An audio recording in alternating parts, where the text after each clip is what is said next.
The meeting to order. Now I call the meeting to order. It is, I have no idea. It is 5:41. And are there any agenda changes that we should be looking at? And any members citizen speak? Anybody have anything to say at this point? Okay, seeing none, I will get right to the chair report, and it's pretty brief. From all accounts, the MASC conference was a huge success. I'm looking forward to the reports of those of you who were able to attend. We've weathered a storm, and once again, difficult decisions had to be made. I'd like to extend thanks to Interim Superintendent Clenchy and to our fire and police chiefs for their continued efforts and success to work collaboratively to make the best decisions for the safety of our students and staff.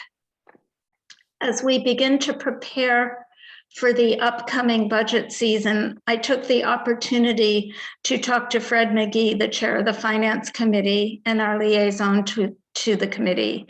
Fred assures us that the news from Town Hall is not as bleak as many think, and that the current financial situation will be resolved within 2 or 3 months. He's confident that acting TA Charles Sumner and the accountants working in Town Hall will have this all sorted out soon.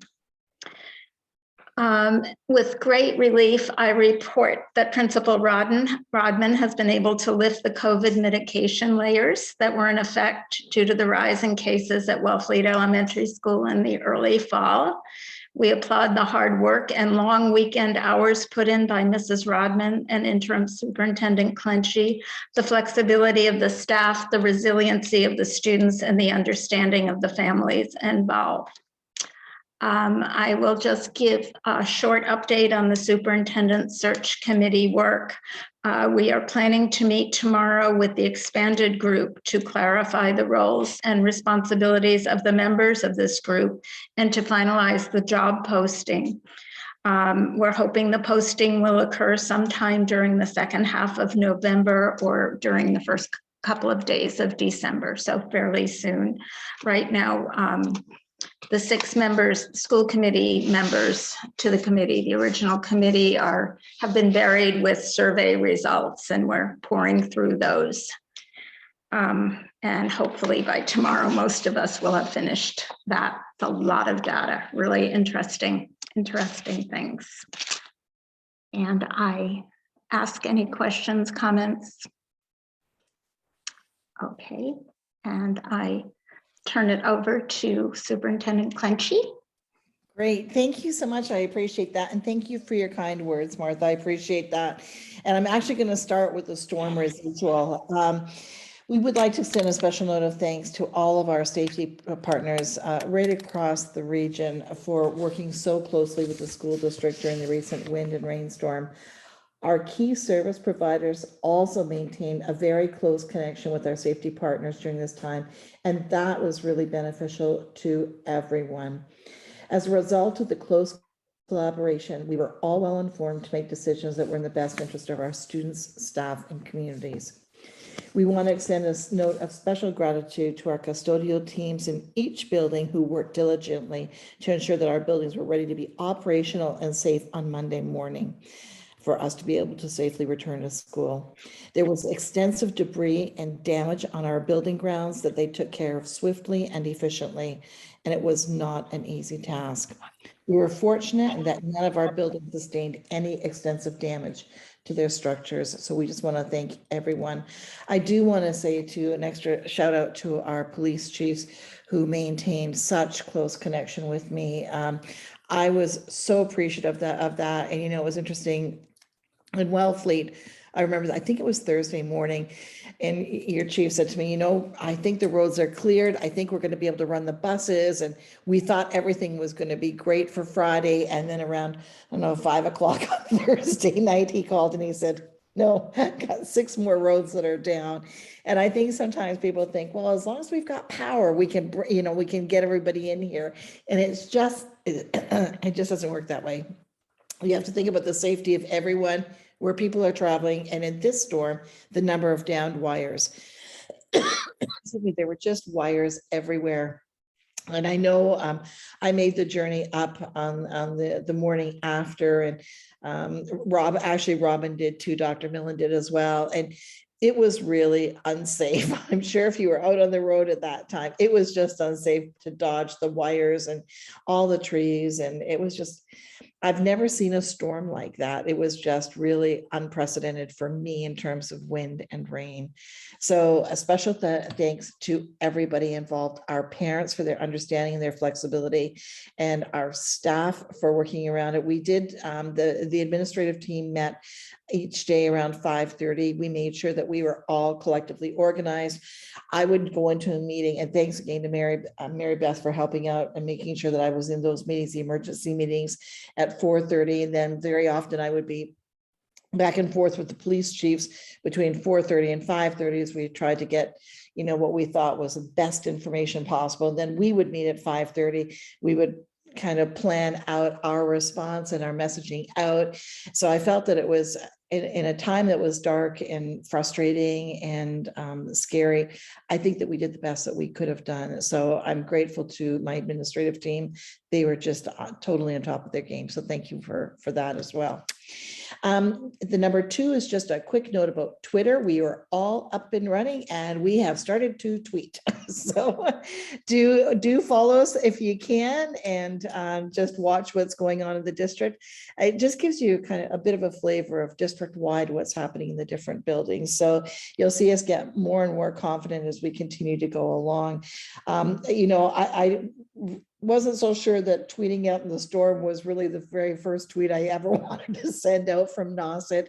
However, it was the first tweet I sent out, and it was a quick way to get a lot of followers very quickly. So there's always a positive for all those negatives that happen. So you've got our various Twitter addresses there, our handles, so feel free to join in the merriment with that. Superintendent goals, we're going to look at putting the goals out at the joint meeting in December, which just made sense. I talked to our chairs and they said, why don't you just do it all in one fell swoop at the joint meeting? That makes sense rather than going to each committee meeting. So that's what we'll do. The website, over the last month, our Director of Technology Integration, Kristen Callahan, our Director of Technology, Eileen Belstock, and Dr. Millen have been working diligently as we start to shape and form the new website. So that's very exciting. We've had a couple of different agencies in. We've taken a look at a couple of different platforms. And at the same time, we're fixing some things within our own current website where it makes sense to. So I feel that we've made a lot of movement forward in this area. I suspect, though, again, I know that I've said this before, but I want to say again that you'll find that it will take us an easy 6 to 12 months by the time we populate and have a new website running. It takes quite a while for a school district to do this. There's lots of surveys that have gone out. You'll see additional surveys going out. Dr. Millen, I'm just going to ask if there's anything else that you might want to add to this before I wrap up this section. I think that's great. Just know that there is a survey going out to stakeholders at the end of this week. It will be posted not only in Superintendent Clenchey's newsletter, but it'll also be posted on the website, and it will also be sent out to various partners that we've been sending kind of our ESSER surveys to. So we're getting a broad spectrum of feedback from all of our stakeholders in the community, as well as in our, our learning community. So be on the lookout for that. We'd love to have any feedback that you can give us for that. We are also hosting focus groups. So at the bottom of the survey, it says, are you interested in a focus group? So if you're interested in coming in and chatting with us a little bit more deeply, we would love to have you. So please fill that out as well. So that's great. Great, thank you. The last item for me, and I know that Martha just touched on this, was the MASS conference. Of course, I attended, as I know a number of you folks did too. I thought the sessions were great. I would agree with Martha. I thought it was just a really good conference, and it was certainly a truncated conference from what we would be used to, but just the fact that we had one at all was really exciting. It gave you a chance to network and see people that you haven't seen and commiserate with people because it's a first chance to really connect since the onset of COVID. So that was really good. The Wednesday night session, of course, with the commissioner is always interesting. I particularly appreciated listening to the guest speaker that evening too, Regina Robinson, who is one of our new deputy commissioners. She was just vibrant and just really an enjoyable session to listen to. So I think there were some really good sessions, a couple of definitely thought-provoking sessions that you might not have agreed with the speaker, but it definitely made you go, as you left. So I thought it was a great conference. I'm so glad to have been able to take it in. So that would be it from my department at this point in time. Happy to take any questions. No? Okay, thank you. And Martha, thank you again for your kind words. Much appreciated. Mary Beth. Good evening. How's everyone? In my report, I wanted to talk a little bit about the West Playground project, and I'm happy to say that the entire application with supporting documents was submitted to the CPC this morning in hand.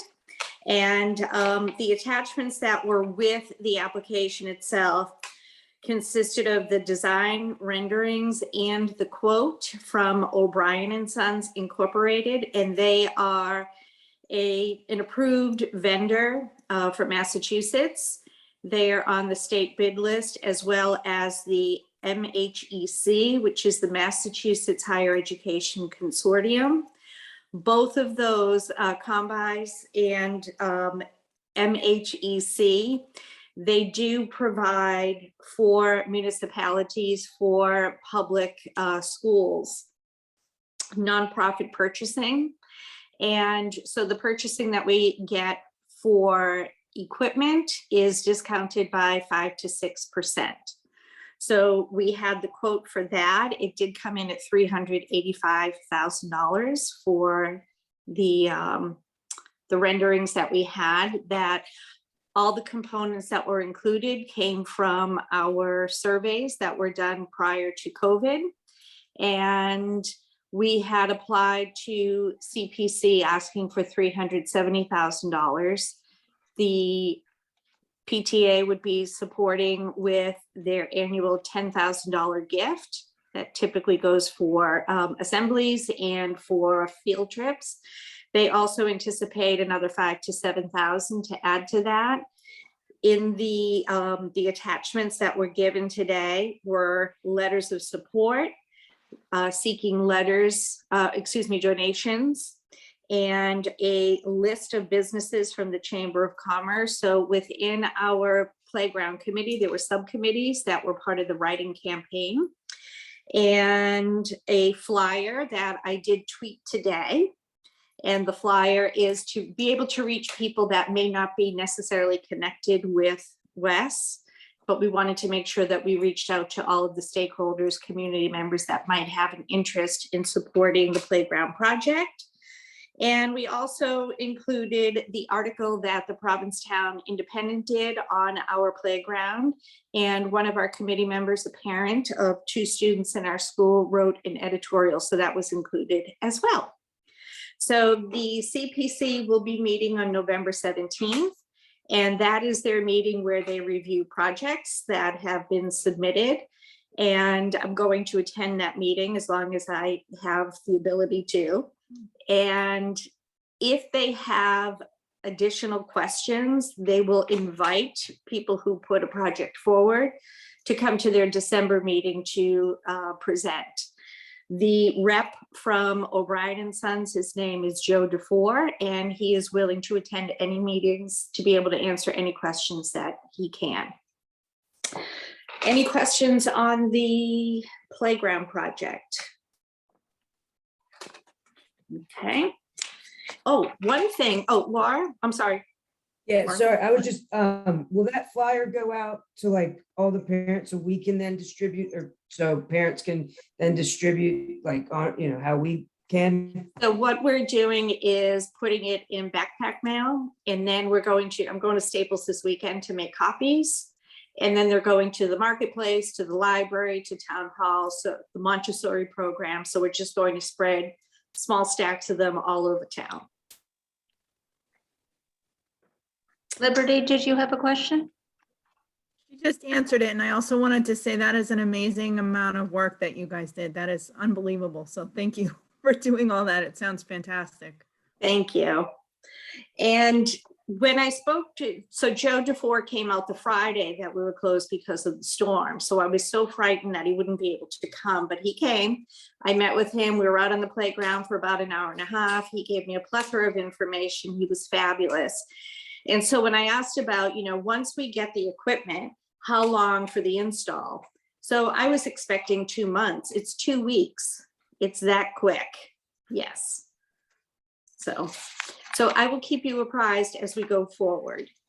And the other thing I wanted to let you know is we welcomed back a 5th grade student just yesterday. The student was a homeschool student, so that student is back. So we now have 21 students in grade 5, and it brings our grand total to 114 students at West. Any questions? That's great news. Betsy? Just checking in on our 22 kindergartners. How are they doing? They're doing well. They really are. They're really getting into the groove. Good. Yeah, I they know that you are had at good desks support. now. They what? When we went into the mitigation layers, we had to separate, and so they were at tables, so now they're at desks. So now we're ready to bring them back together. We're going to keep them in desks and just have the ability to move those. They really love the desks. They have their own little real estate. They have their own place to put their materials, and I think they feel like big kids having desks like the other kids. So thank you for asking. They're doing a nice job. Good, good. Thank you. Brooke, did you have a comment? Only to say that I retweeted her tweet. That'll give you something to look forward to. There was, if I may, Martha, there was a funny story. I was having such a hard time getting my Twitter account, my handle, I'm not quite sure how to say it, up and running. So Brooke had sent out a message that, you know, she wanted everyone to start tweeting last week or whatever. And I said, I'm having a really hard time. So when I would pull it up on my screen, there were a lot of blank pages or blank spots. So I went over and met with Eileen Bellistock. Well, it turns out our firewall is so good that it was blocking Twitter.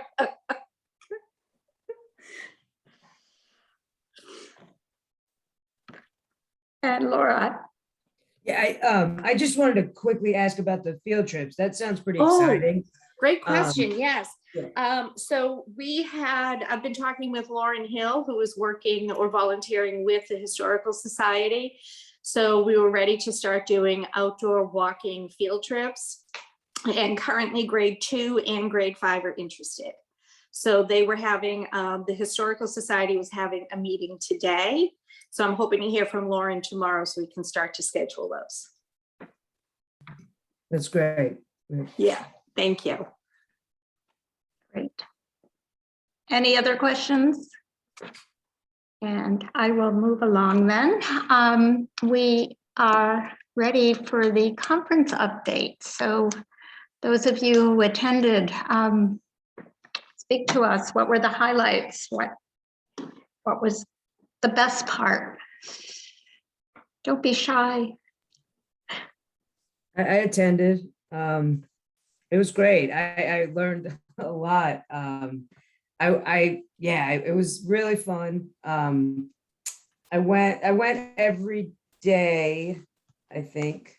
And then I also, of course, was the delegate. So every resolution passed. And and there was a couple amendments with the resolutions, just really basic things. Should I go over those or it was? Please do. Yeah, okay. I think that would be good to Okay. hear. Sure. So hold on. Let me find it. Oh, it's here it is. Yeah, so like I said, all passed. So resolution 2, the one talking about the homework gap. They only just, the amendment, they just added pre-K through 12 students in the be it resolved. They add, so it's pre-K through 12. That was the only, and then the one other amendment was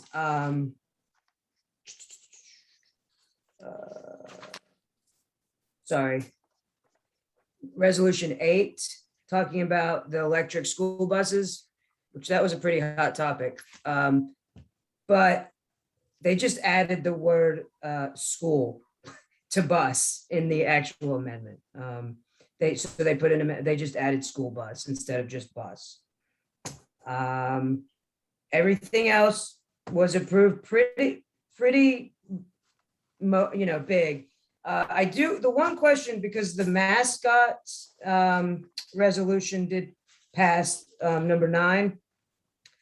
I don't know if it's something we want to think about as NOSIT. I know it's not a Wellfleet thing, but I know NOSIT got rid of, the mascot, but I think there's still clothing and things that are getting sold. I don't know if that, again, that's probably not a Wellfleet thing, but as we think about it as a joint school committee, using the Native American mascot, I mean, it's going to legislature now to take out all of that. So as NOSIT, we need to be aware of that and of course, respect it. So that was the resolutions. That was fun. It was really interesting. Yeah, and the sessions I went to, I really enjoyed. Jill and I went to one together, the Grounded in Science, which was, I thought, great. That was Falmouth actually talking about them getting with their community, like Woods Toll and NOAA, and them really, getting great relationships with those entities, which I think is, of course, wonderful. Being a park service person working for the National Seashore, I would love to have these relationships that Falmouth has built with their community, their place, so that was a great session, something really to think about. And then I also was in one on anti-racism, talking about the Ideas Initiative, which is really interesting, which I'd really like to bring to the group if we meet, the anti-racist group. The Ideas it's initiatives for developing equity for students, and so it was a whole session on that, and that was wonderful too. So there's a quick and dirty overview. If anybody has questions, Jill is probably much more eloquent at talking about it. So. Thanks, Laura. I can add on when I went to some of the highlights, unless anybody has questions for Laura. Okay. All right. Can you guys hear me? Oh, okay. Some of the highlights for me, there's this wonderful presenter named Christopher Horan, and he used to be a media specialist for Boston Public Schools. And I attended a couple of things that he participated in, and he's also a former reporter. And some of his highlights and tips for what I went to, a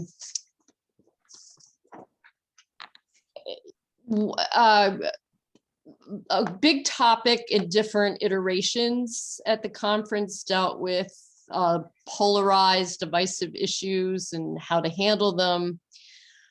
Christopher Horan again, the communications specialist for Boston Public Schools for many years. Some of his suggestions were just amazing. So for instance, first of all, like tricks, if there's a Zoom meeting and somebody is being abusive, they've gone over their time. I mean, whomever is at the controls of the meeting can just mute them, say thank you for your contributions and then mute. But to remember that it's a privilege for people to say something at a school committee meeting. This is a meeting with an agenda, and not to engage people on their turf if it is really contradictory to the mission and goals of the school, the programs. People can give perpendicular messages, what we stand for, what we're doing, kind of like parallel play with toddlers, Of course, empathy, where are they coming from, what's going on, perhaps it's fear-based, not having the knowledge, whatever. But also for all of us administrators, school committee people, not to take the heat personally. It is a position, not a personal thing.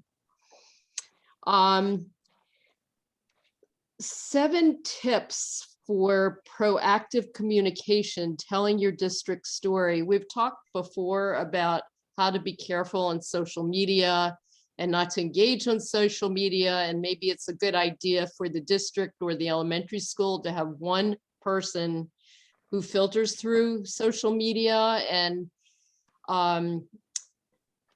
perhaps checks in and consults with somebody before they give any kind of response. But once again, the cautions about social media. Proactive communication, telling your district story. There were 7 really good tips, and I'll quickly run through the good tips. Engage your team in communication planning. So to be very thoughtful ahead of time with whatever team it is that deals with responding in communication. Just dropped a paper. Where, what resources, how you get there, why, when, who. Number 2, sharpen core messaging. Number 3, build communication capacity at all levels. So that besides administration, the custodians just all being very well versed in what we do and why we do it. Broaden reach beyond families and staff. Leverage local media in various ways. Transform website into dynamic communication hub. Take more strategy approach to social media. I could go on, and I just want to add one more thing. As things bubble up, I'll certainly share, what's relevant, what I got out of the conference, because I also, as well as Laura, I went all 3 days. I was there Wednesday, Thursday, Friday, and I'm still assimilating and I'm still highlighting all my notes that I went through. There's just a final thing, because I know we also share concerns, social, emotional, about our students, all of our students, as well as our staff. There's something I didn't know about it. Martha, you probably know about it, but there's something called Project 351. And some high school students spoke at a panel. The topic was student voices during complex times. And I learned about this Project 351 that deals with young people and leadership. And it helps young people connect their passion to action. They're ambassadors. They have this ambassador training and how to lead difficult conversations for young people. And I was so impressed with a couple of people, high school students, who were on this panel. So it's something I feel if we don't already have it at the high school, the Project 351 is just amazing. Jill, can I just ask about that? Is that something that you think through strategic planning or through the Behavioral Health Task Force and SEL part of the strategic plan would be a good place to focus on that or look at it more? Sure. Okay. But it's called Project 351, and they truly train young people. And one of the young people who spoke up said that she used to be very shy, and this gave her the tools to present and lead, and as they say, put the passion into action. Excellent. It was very moving. Thank you. I will look that up. It sounds very interesting. I've got to pick a piece of paper up that fell. Yeah, I agree. That was a wonderful session with the young people. It was great. So anyway, I could go on, but those were some of the highlights I wanted to share. Thank you. Thank you. Anyone else? Any comments, questions? Okay, seeing none, we can move to the expenditure report review, but Giovanna's not with us. No, she's not. She's not. But I know that she'll be back next week. So she's out for the remainder of this week. But I'm sure if you have any questions at all, feel free to funnel it through Martha. We can funnel those questions right to Gio. She is responding to emails right now. So certainly, if you've got questions, she's happy to respond to them. All right, give her our best. I will. Thank you. And now I think we can move right over to public participation at school committee meetings. This is policy BEDH, and we are reviewing it for first reading. So should be in your packet. Jill? I have a question about that. Historically, our school committee did pass, I believe it's a 3-minute cap on how long people can speak at community speak. And it was kind of a emergency situation, if you will, where we did have a personality that overextended how long to talk, and we needed to definitely put limits.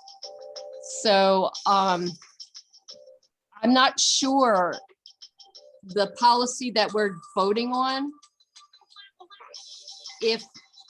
how congruent it is, or having our own 3-minute caps. It's a question I'm just wondering.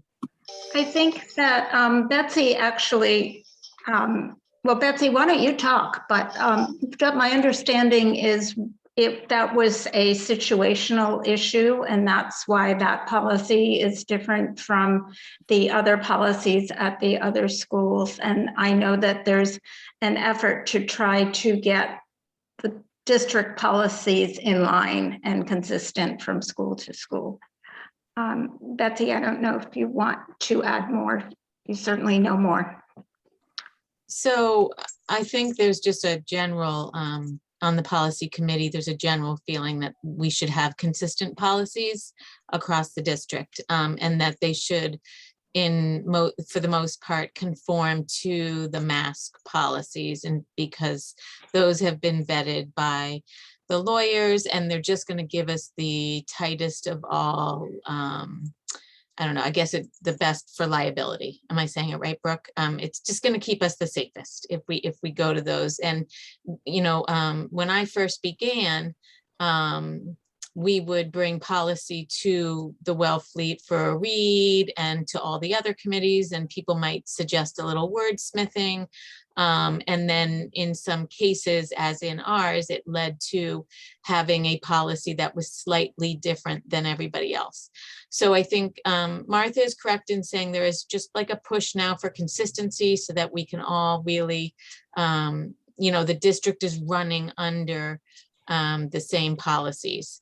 The other piece that kind of occurred to me is while we were discussing that it was kind of a situational response, and perhaps it probably isn't the best to create a specific need in a policy based on one situation, just because that was happening.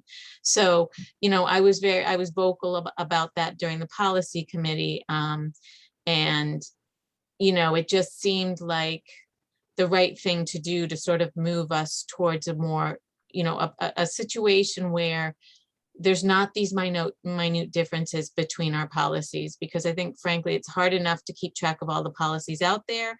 And we need to, if a situation arises, we need to be able to go to a document and, get the language that either we need to communicate to somebody or, move forward if it is a situation that needs outside help. Thank you. Superintendent Clenchey. Thank you. And Betsy, I think you did a fabulous job of explaining that. I really do.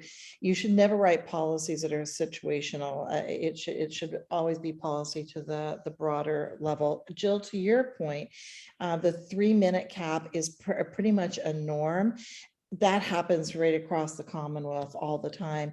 So I don't see this policy as preventing that. You can still do that. So that don't worry about that. How would we do that?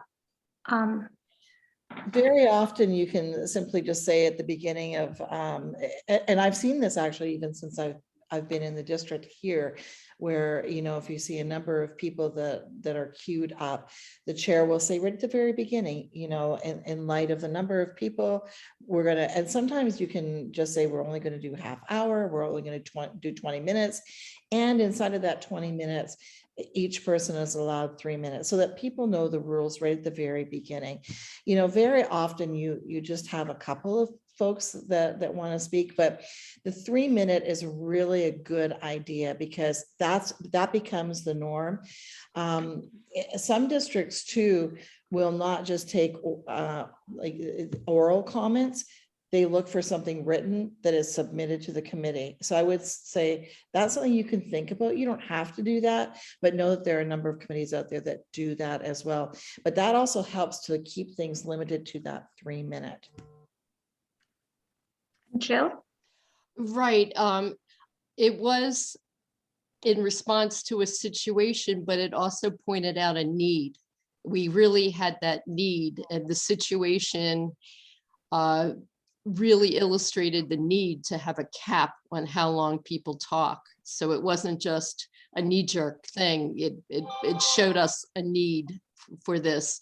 And just like town meeting, I guess, where it is announced that people will have just 3 minutes or whatever, I feel, Brooke, that it's a very good suggestion, no matter what, that it's presented that people have 3 minutes. It's just a safety, and it's a limit, it's a boundary. Mm-hmm.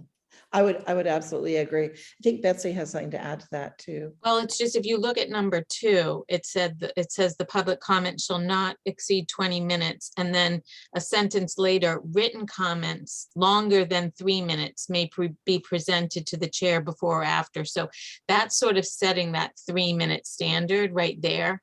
So I do think that we're well within our, purview to say individual speakers, 3 minutes. And I think the chair can hold that without any problem. It's basically right there, so.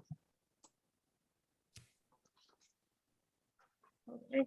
Any other questions or concerns? Assuming everyone's had a chance to read it, were there comments, questions, edits? My question is, do we want to add a 3-minute limit into the policy for the sake of consistency? Would that be adopted district-wide, or should it just be up to the individual chairs? Betsy? So what happens if we suggest a revision is that then it stops, and then it has to go back to policy, and we have to go back to policy and meet again and see if everybody there, and then it goes back out for a first read. So I just wanted to clarify that. and certainly we have done that in the past. But I think with our efforts, I'm speaking like on behalf of the policy and being the person who goes to that meeting, that, certainly we can do that. But I think that would be the protocol now, because we're really trying to veer away from, this group having this sentence and that group having that sentence. So certainly I'm not saying my opinion either way. It would be the will of the group here, but that would probably be the way. You can correct me if I'm wrong, Brooke, but. No, you're absolutely right. That's exactly what it would be. It would go back to, but there's nothing to preclude the Wellfleet chair ever from saying that right at the beginning of the meeting. It doesn't have to be in policy. You can just say this is the will of the group type thing. Okay. Thank you. So, does anybody else have any questions or comments? Would someone like to move that we accept this for first reading?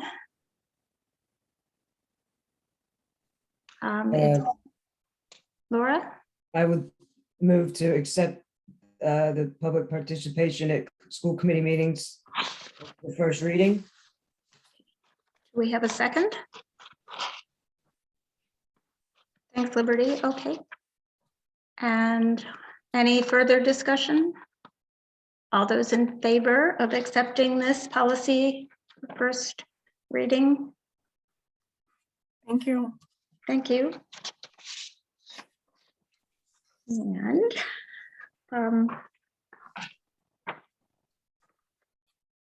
the next thing on the agenda is actually the proposal for a policy manual that will be developed by the Massachusetts Association of School Committees as our advisor to do exactly that, to get all of us in line in terms of policies and have everything in one place and easy to read.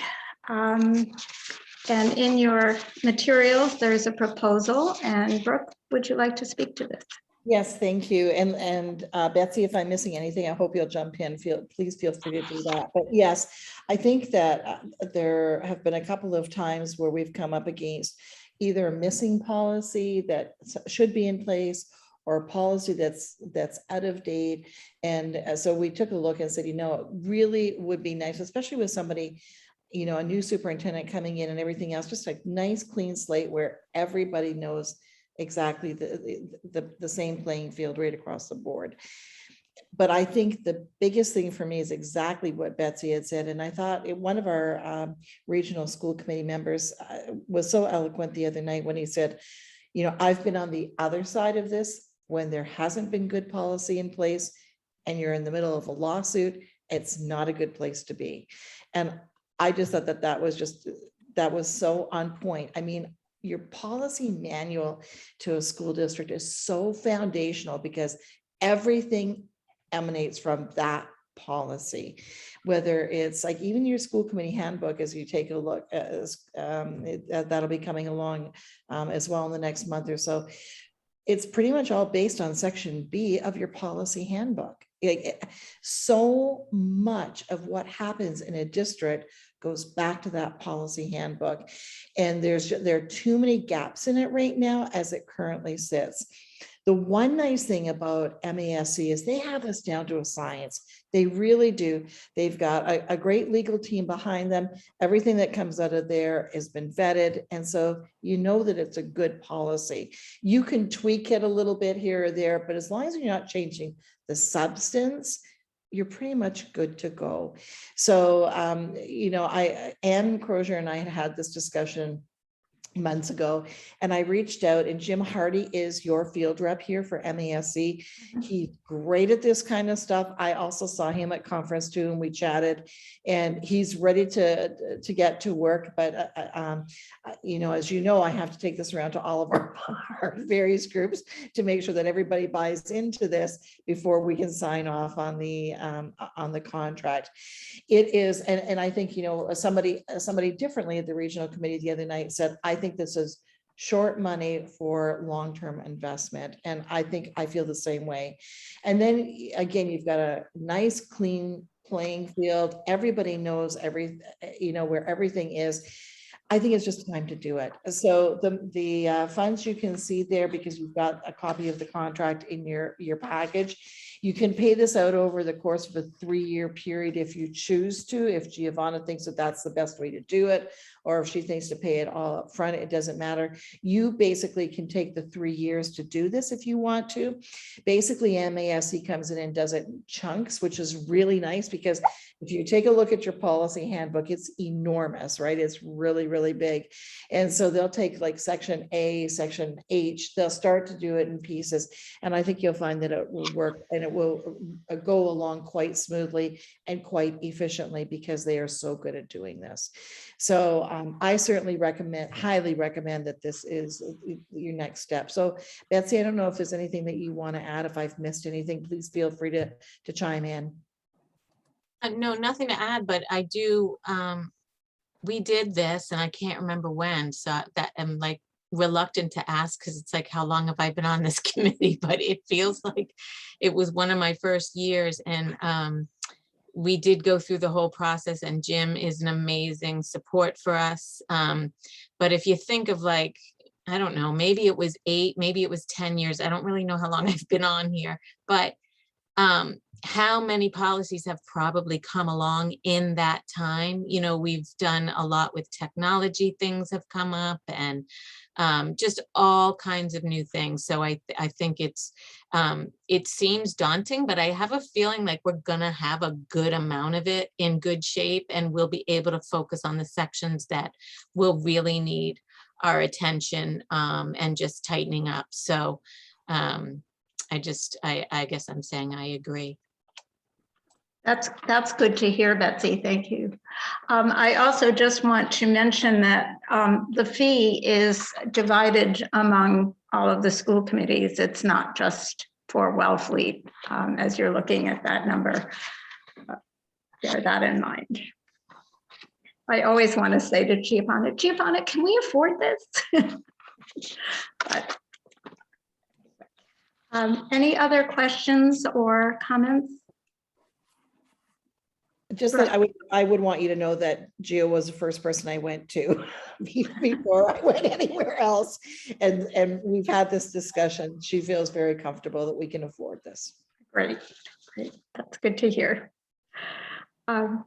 So we need to have a motion to approve the proposal for the policy manual development from MASC as presented to the Wellfleet School Committee, and to authorize interim superintendent Brooke Clenchy to sign on behalf of the committee.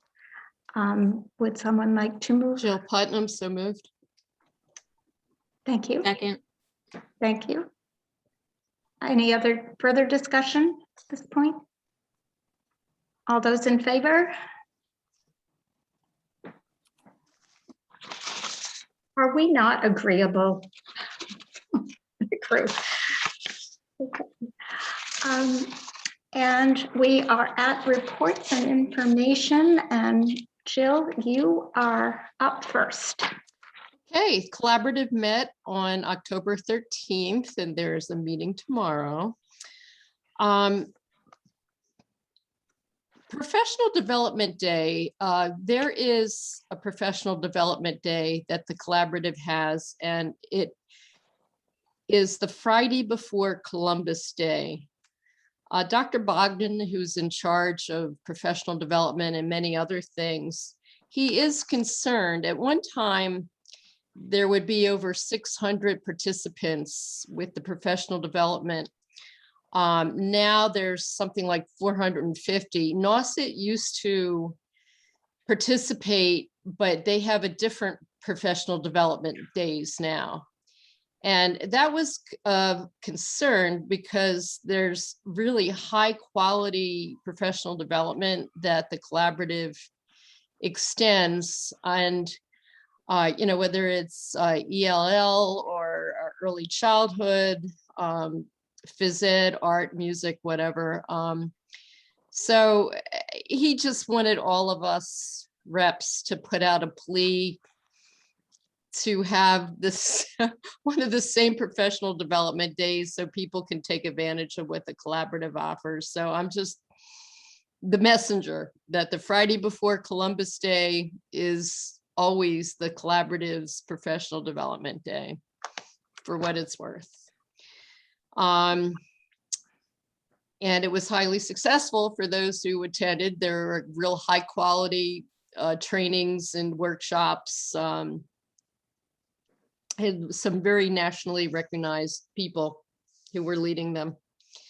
Okay, as we know, transportation is a big concern, getting enough bus drivers, and collaborative is having a very challenging time where many bus drivers have opted out being bus drivers because of COVID, because of all kinds of things, because of retirement. So trying to enhance rates and other things that could be appealing for people to become and stay as bus drivers. June 22nd, I'm sorry, 2022, the Wings School, which is in Sandwich, where the alternative high school program is, the lease is definitely up by then. So the Yarmouth location for the alternative high school.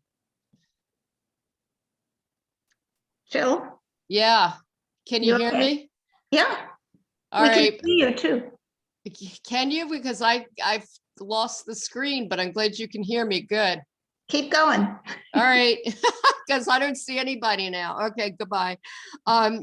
So Yarmouth and Bridgewater State, Bridgewater State and the collaborative has reached an agreement for the alternative high school to be at what used to be the Lawrence C. MacArthur School, which is now the Bridgewater State School. So that's where the alternative high school and some offices are going to be.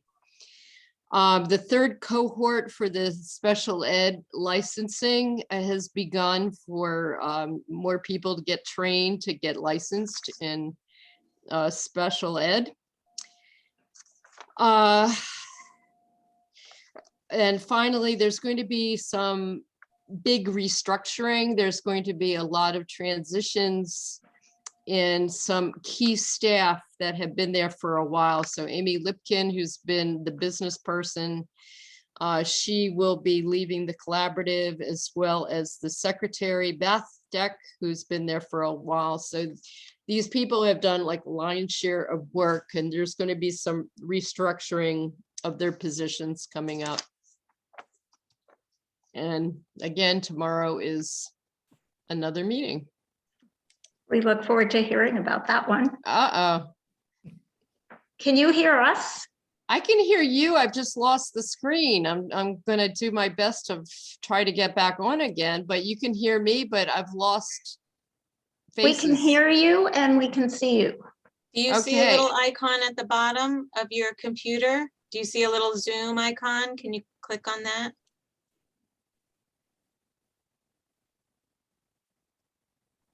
Well, as long as you can hear me, let's. Yeah, it's open. There we somewhere go. Wow. Yeah. Sometimes that happens. Oh, boy.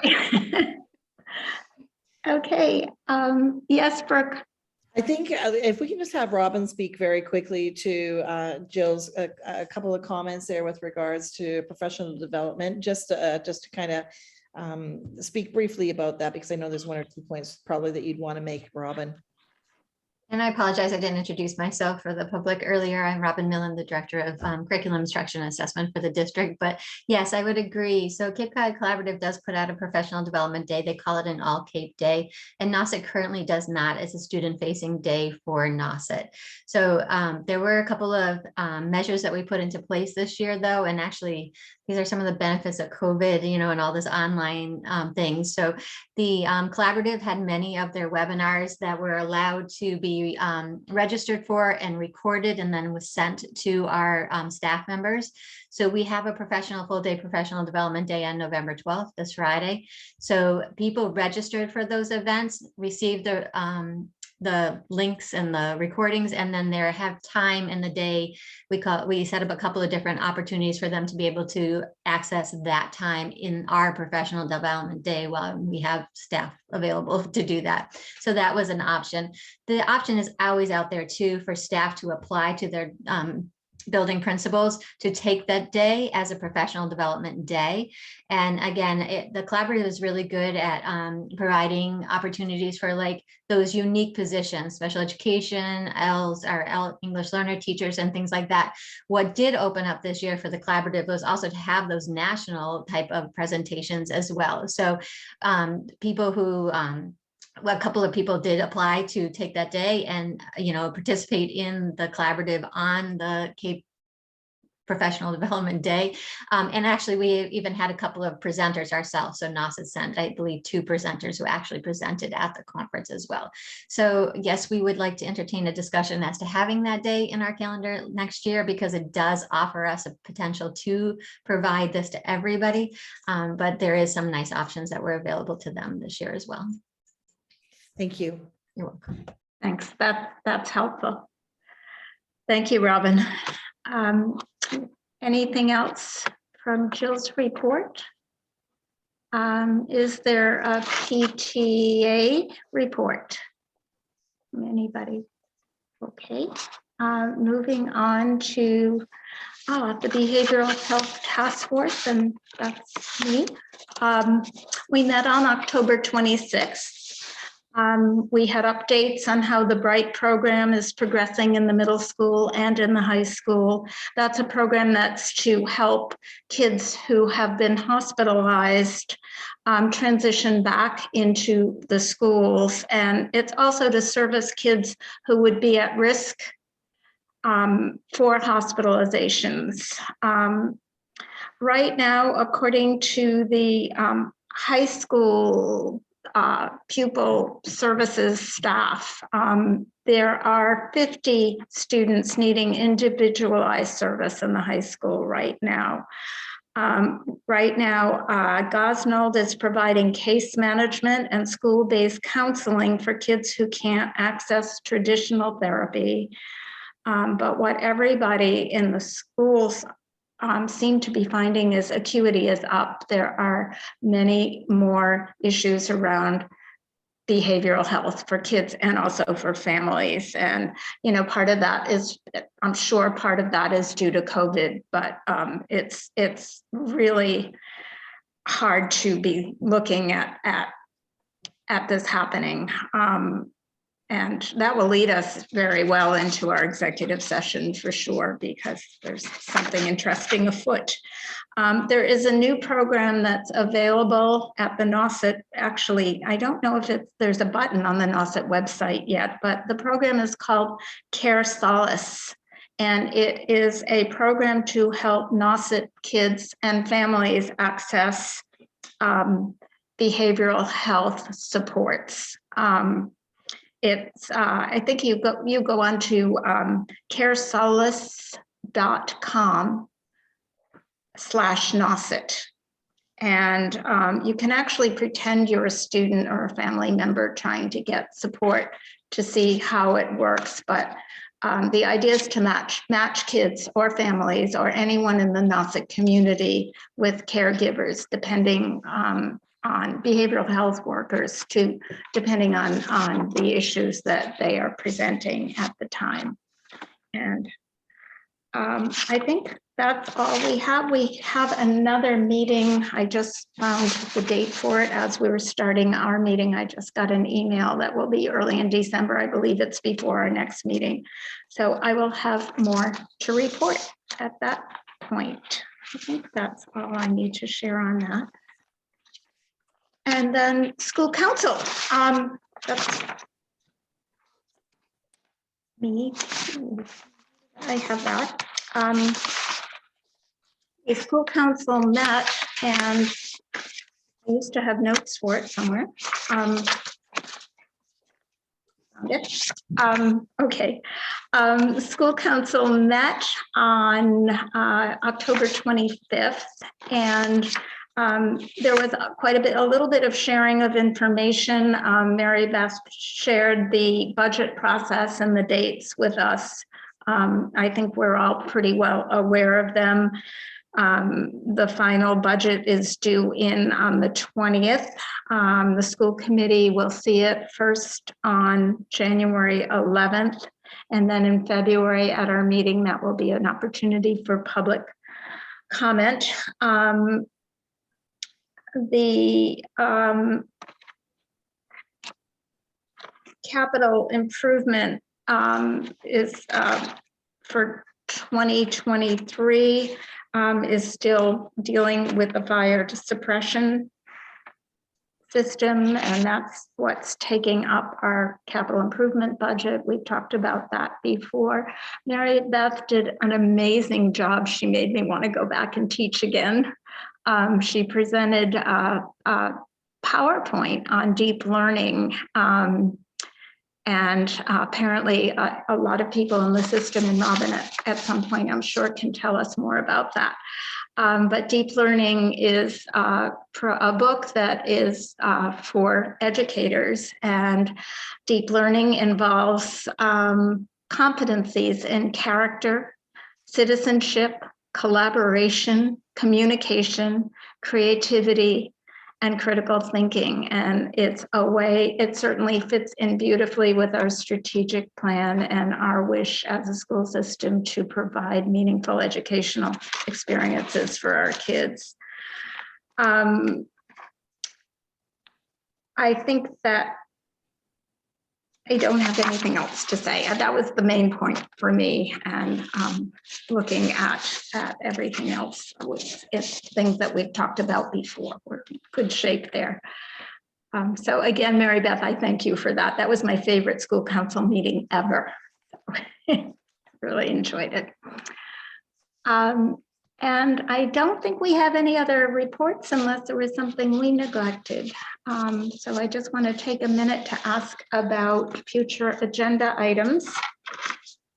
I would appreciate anything. Betsy? Okay, I might need some help, Arlene. So I would like to request, so this is coming from the policy committee, that we are asking everyone, I'm a little mixed up on this. Are we going to review the policy, or are we just going to talk about the handbook? Okay, so, but it's next year or this year? Okay, so what I would request to have on a future agenda, sorry, we have a policy in place that says that each year we should be taking a look at the handbook, and we have sort of stepped away from that responsibility in the past couple of years. So I'm requesting to have a look at our school handbook as an agenda item. Great. And that's the policy handbook? Or just The Wellfleet. The Wellfleet handbook, the Wellfleet elementary school handbook, okay. Right? But we have a policy that states that we should look through it every year. See why I was confused a little bit? Great. Anything else on the agenda? Jill? Just a question. I just looked at my planner. I heard about a meeting, a joint school committee and meeting in December, but I don't have it down. What is it? I mean, when is it? Oh, I can look at my calendar. I believe it's December 20th. Is it not? Arlen, I think you can bring it up.